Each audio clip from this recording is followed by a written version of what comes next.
Hey guys, this is week 36 of my series titled 52 Weeks of Reaper. Every week for 52 weeks, I'll be releasing a new video focusing on a key feature in Reaper. So let's jump right in. So our topic and our focus for today will be on loops in Reaper.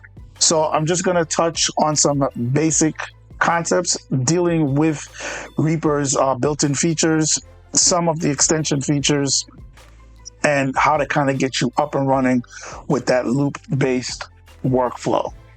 So first, we want to make sure that we have our Reaper extensions, the SWS extensions installed. There's a link in the description for that video that I covered in the series. That's from week 5. So check the link for that video if you don't already have that installed, or if you don't understand what that's about. I'm not going to cover that here. But with that installed, you should be set with whatever extensions that I may be using that might not be in Reaper by default. So first, what I'm going to do is I'm going to drag in a piece of audio. So we're going to start with this right here. So let's give it a quick listen.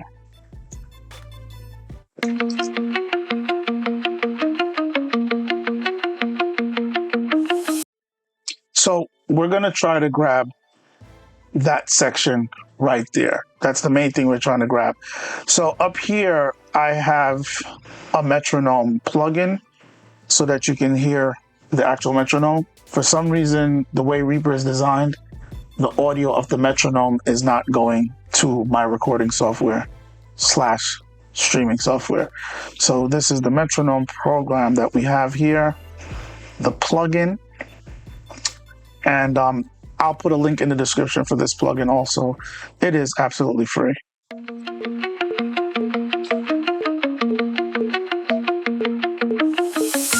So we just have that on a separate track, and I can control the level of the metronome with the volume fader for that track. You don't need to set that up. I need that for this demonstration. All right, so first thing I'm going to show you is you can set an in and out range by just clicking and dragging in the ruler area up here. And that will set your in and out / loop range. Right now, my snapping is turned off.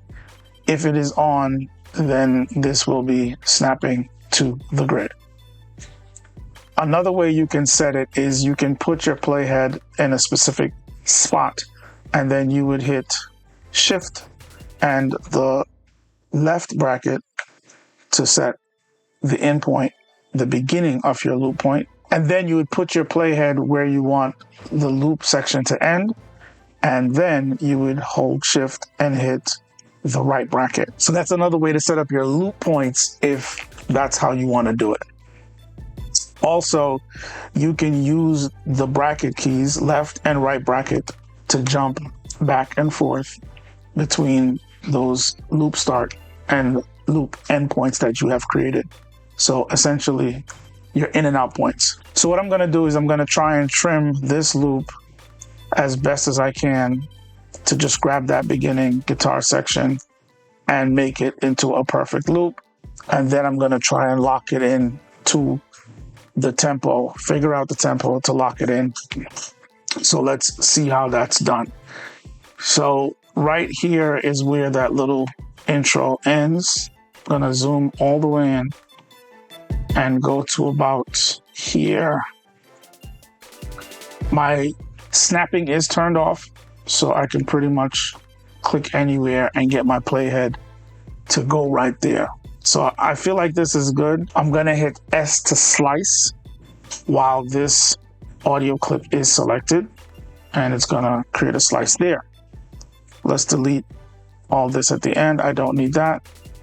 And I'm going to select this clip, and I'm going to hit my question mark key on my keyboard to create a loop section.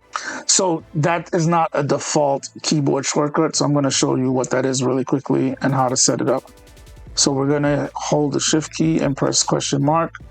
That's gonna bring up my action window, and I'm gonna hit find shortcut. I'm gonna press, because I already have it assigned, I'm gonna press my question mark button again. And if you see here, it's assigned to the question mark button or the / button. So that selection is within the time selection category, and it says set time selection to items. So that's what I assigned to my / key, my / key.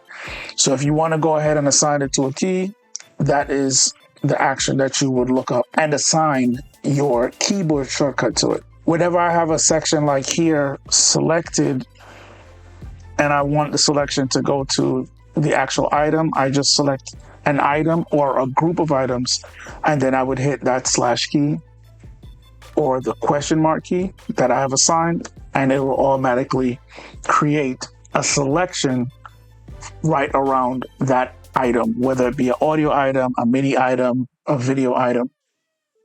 So now what I'm going to do is make sure looping is turned on, and I'm going to play this back and make sure that the loop feels seamless. So let's see what that sounds like.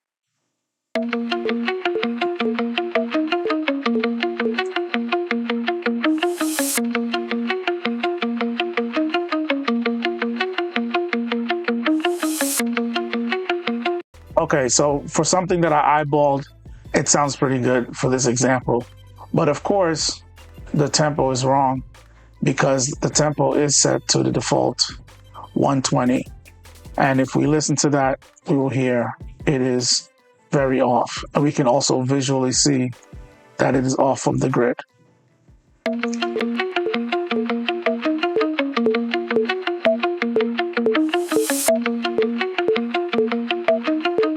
So what we're trying to do is we're trying to get that to lock to the grid.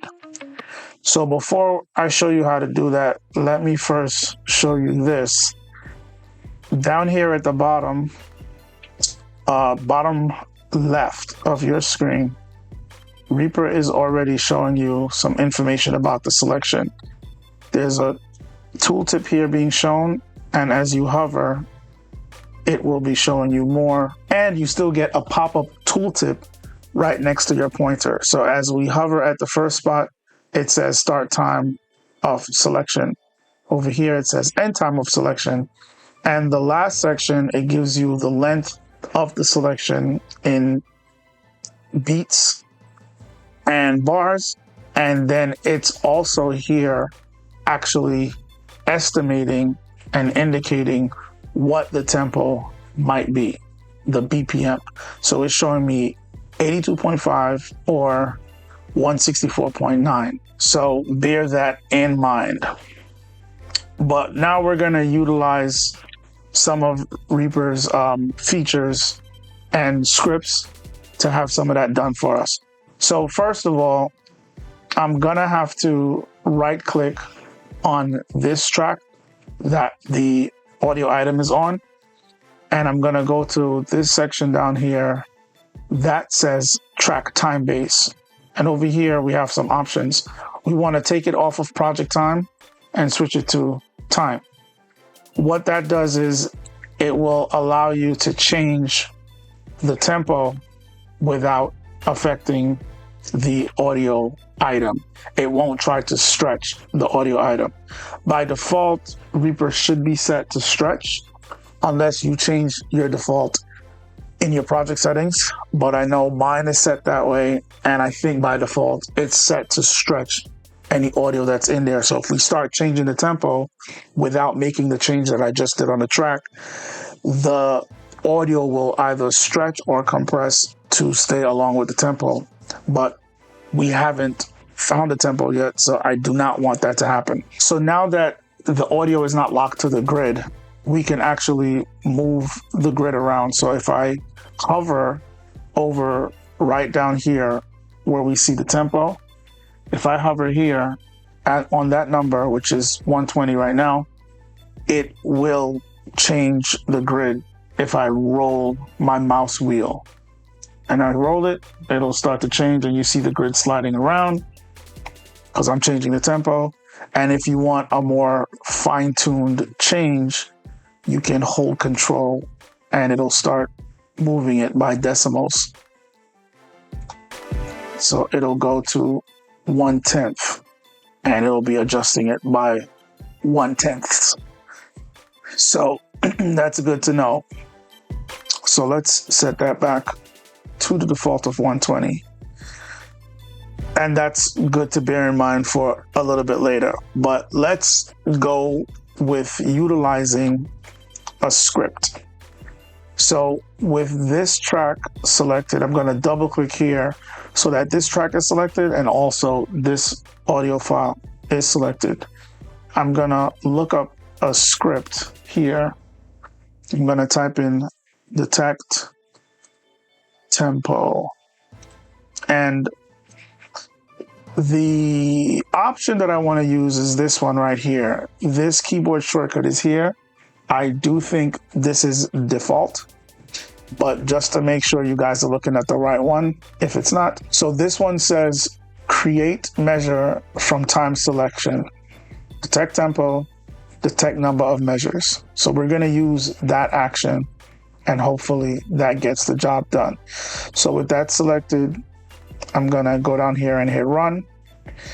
It ran it, and what it does is it will create 2 tempo markers, one at the beginning of here and one at the end of the clip up here. You want to go ahead and remove the marker at the end because that's going to cause problems later. Get rid of that one. The first one is fine. So it is saying that the tempo or the BPM is 164.93. So now if we started from the beginning with the metronome turned on, this is what we'll hear.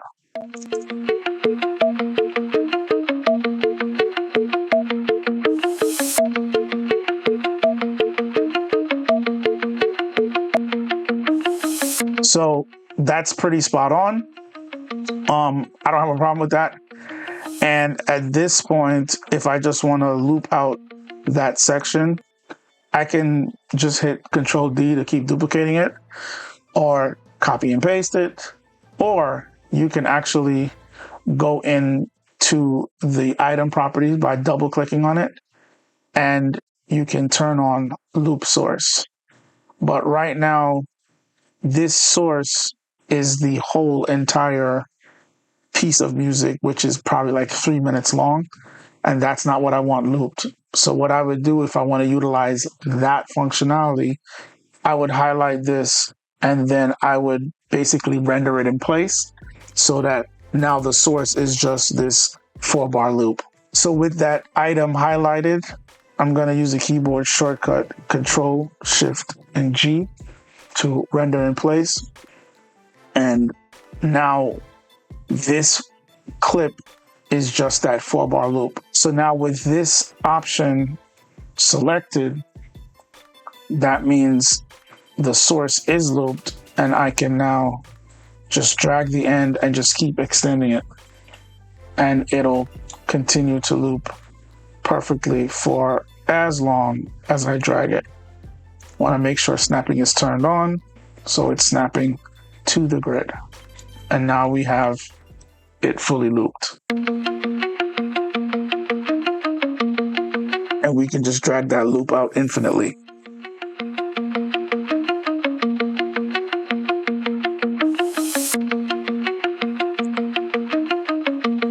Let's try that again with a different loop and see how we fare.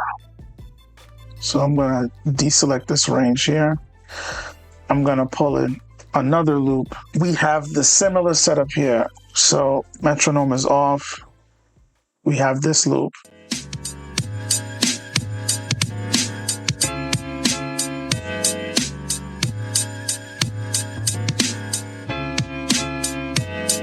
So with this loop, it's kind of weird because we got to kind of find a downbeat. It just starts at this weird spot at the beginning.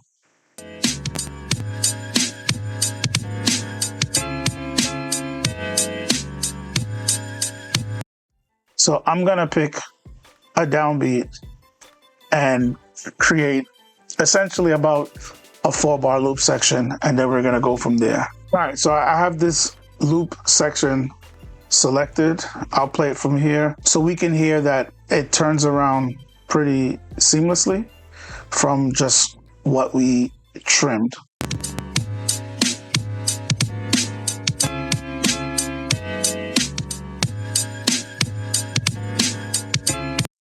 So now we want to get this synced up and locked in to the grid, and we want to find the tempo for this as it is right now. So first I'm going to right click and go to where it says timebase, and I'm going to switch this to time. So the grid changing does not stretch the audio.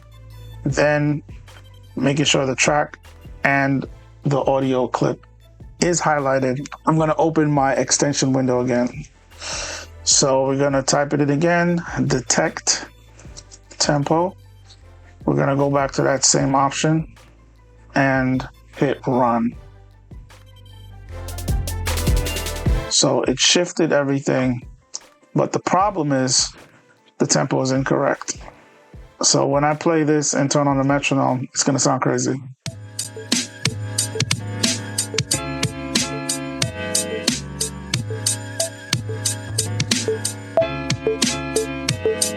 Now, I don't know why this happens, but it does happen. So how do we fix this?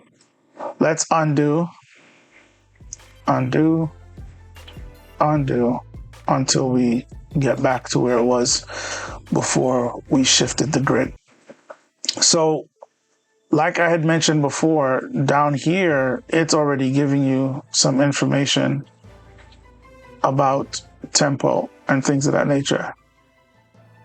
So let's try to play with and work with that. So down here, it's saying that the tempo should be 60.7 or 121.5. So let's try to play with that.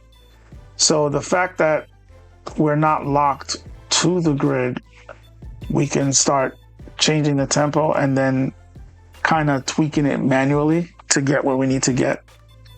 So what I would do is, let's say we're going to go with the 60.7.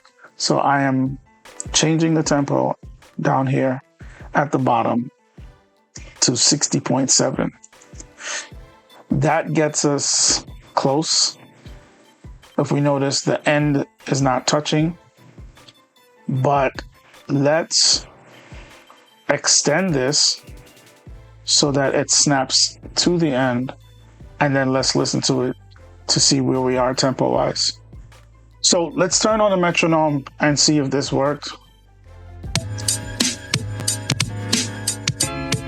And as we can hear, that doesn't work either. So what I'm going to do is I'm going to open this metronome plugin, and I'm just going to tap along with the beat to try and figure out the tempo. So before I do that, I'm going to undo until the tempo switches back to the default 120. Make sure this time base is still set to time.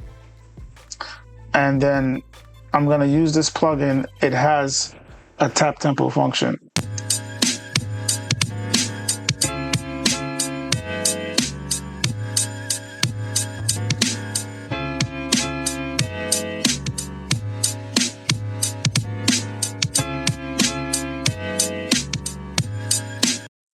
All right, so it's saying more around 91.2. So let's try to do that.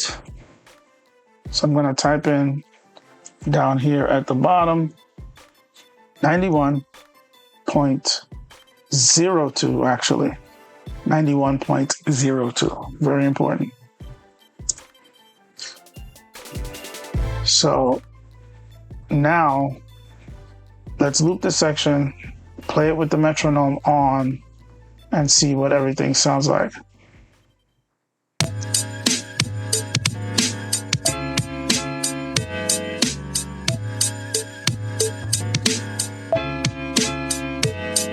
And let's see how it loops around.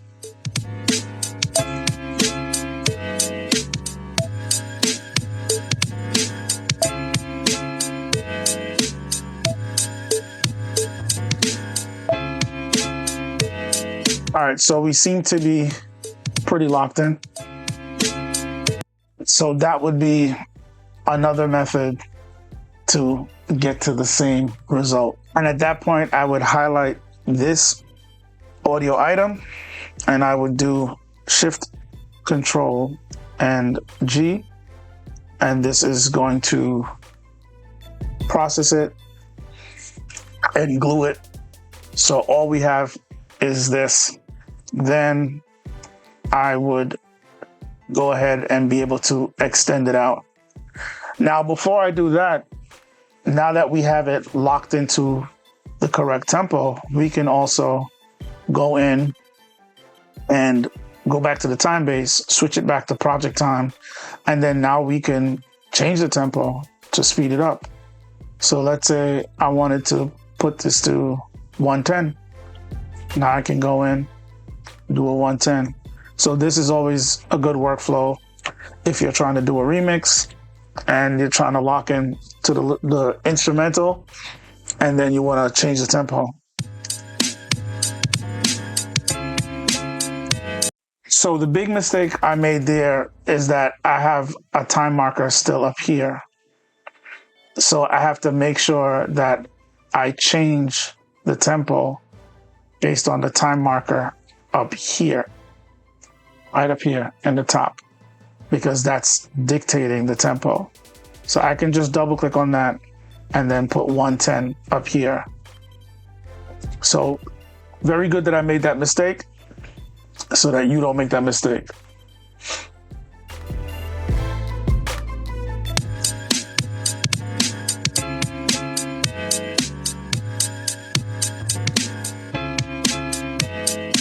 So now it's at 110. Another thing that I did not do is I have some more time markers up here and I need to remove them.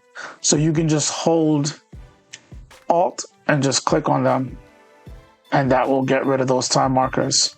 If you don't do that, the tempo will change to whatever that time marker is once it gets to it. And that's how you would do tempo automation in Reaper. So just remember to remove that extra time marker that it places at the end. If you try to use the script, make sure you remove that extra tempo marker that it puts at the end so you don't have that issue. But now we're at 110 and then we can start playing with whatever we're doing.